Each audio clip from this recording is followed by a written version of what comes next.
What's going on, people? Myke C-Town here with another episode of Out of My Element, where you guys get to pick the albums that I review. If you want to have a bigger part in the albums that get picked, make sure you become a patron. The link is down there.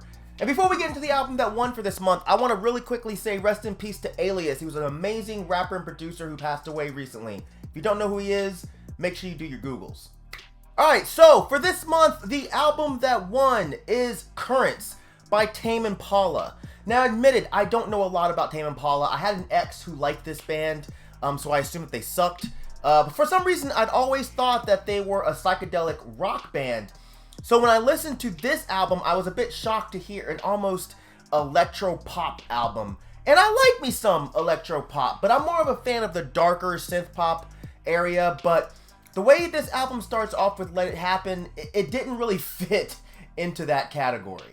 Let It Happen was a bit upbeat, but the instrumental didn't interest me at all. It just sounded like bad arena pop, especially once it got to that middle part with the dragged out instrumental passage, and I was just like, oh no, if the whole thing sounds like this, I am not going to like this album. The singer, Kevin Parker, he has a really good voice, but it's not the kind of good that interests me either. It's almost like it's generically good. I don't really know how to put it, but the thing is, some of the instrumentals here, they have these really cool ideas, but they just don't nail them in a way that would appeal to my sensibilities. Like the song The Moment.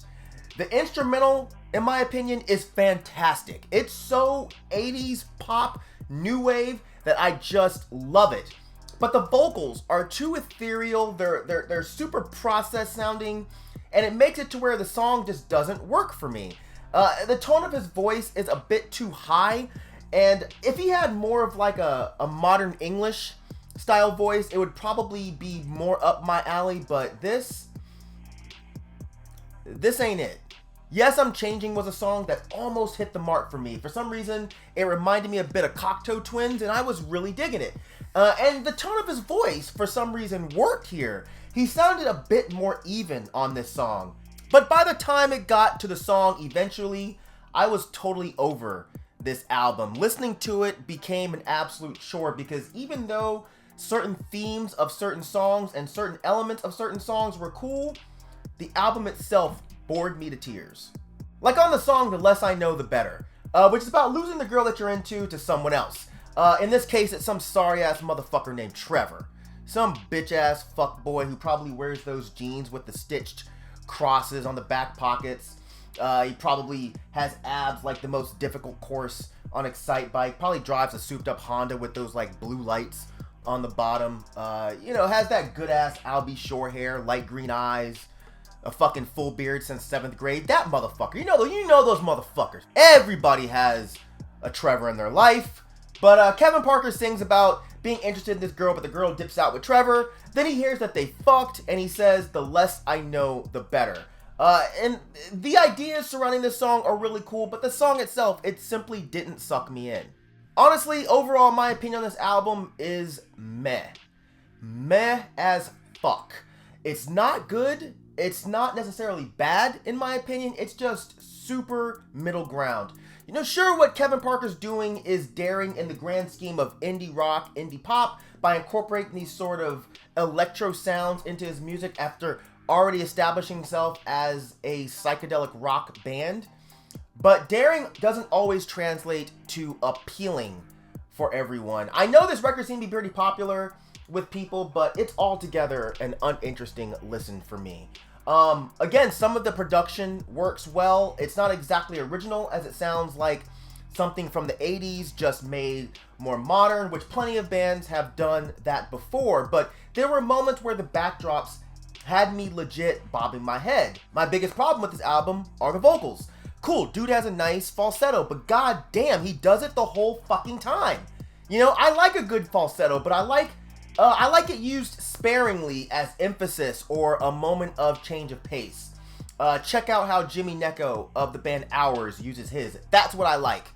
Or Beachwood Sparks. He has a falsetto voice, but it's not as obnoxious as Kevin Parker's, and it's not super processed with a whole bunch of fucking effects. And his voice fits the music better than I feel like Kevin Parker's fits the music here. Because after like 5 straight songs on this particular album, I'm over it. I even went back and read the lyrics as the entire album played to see if maybe that was the big draw. But while the lyrics were decent, they were nothing at all special. I even found some of them to be a bit corny. And then the music starts to come off as cheesy, and what follows the cheese for me is boredom. The vocals come across as very dry, empty, emotionless, passionless, and since I'm such a vocals guy, it made the album a bit insufferable for me. I did go back and listen to a few songs from the prior album, Lonerism, and I saw that it was more psychedelic pop rock, so I wasn't necessarily crazy. And no, I don't remember what songs I listened to, and it doesn't matter because I didn't like them shits either. I liked them more than this album, but I still didn't really like them. But for this album, for me, I honestly don't really see the appeal on this. When I hear it, I picture a bunch of shirtless dudes and chicks in bikinis jumping up and down in the rain with glow sticks, fucking fist pumping, you know what I'm saying? And that's just not my scene, you know? The same kind of shit that turns me off of bands like M83 or that band Justice. And I know a bunch of you are just fuming right now, just clicking that down thumb icon as hard as you can. Yeah. But yeah, because a lot of you just watch these videos to have your opinions validated. And I know for those of you that love this album, I'm simply not doing that. But hopefully you'll live. You know, I know I will. I'm sure there are 99 reviewers who love this album, but this boy ain't one. If you want to hear something that's kind of similar to this, but done well, in my opinion, check out US La Swimming Pool.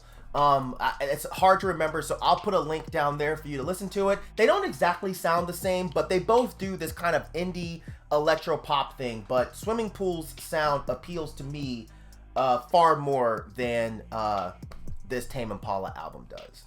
So that's it. Hopefully you guys enjoyed it. If you're a huge fan of the band, you probably didn't.